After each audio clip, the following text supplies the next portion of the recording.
এক বাঘ তার সন্তানকে নিয়ে একটি বনে বাস করত। তারা খুব খুশি ছিল, কিন্তু একদিন একটা ঘটনা ঘটে। একদিন বাঘ তার সন্তানকে পাচ্ছে না। সে অনেক দুঃখী। সে তার সন্তানের খোঁজ করছে। অনেকদিন খোঁজ খবর, একদিন বাঘটি বুঝতে পারলো যে তার সন্তানকে একটা লোক দিয়ে গেছে। এটা সে শুনে অনেক রেগে গেল। সে ভাবলো যে ওই লোককে মেরে ফেলবে। তার সেই বাচ্চাটি অনেক মাসুম ছিল, তাই সে লোকটির কাছে ছিল। সে লোকটিকে কিছু বলতে পারেনি, কারণ তার বয়স ছিল মাত্র 2 মাস। সে অনেক কিউট ছিল।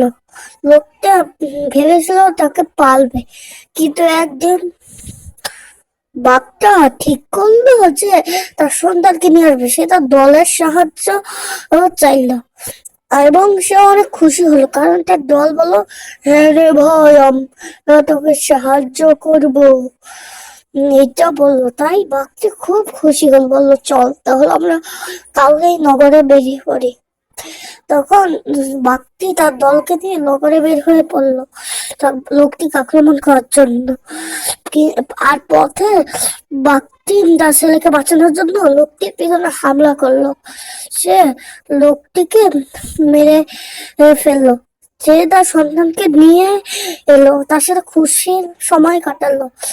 বললো যে অচেনা লোকের সাথে কথা বলতে নেই।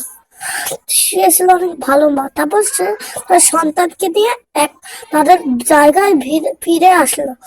তখন তারা খুশিতে জীবন করতে লাগলো। তারা আরামে সুখ শান্তিতে জীবন করতে লাগলো। তারপরে একদিন অনেক খুশি একটা ঘটনা ঘটলো, কারণ 9 বছর পর তার ছেলে বড় হয়ে গেছিল। তখন তাদের খুশির সীমা রইল না। তখন তারা খুবই খুশি ছিল।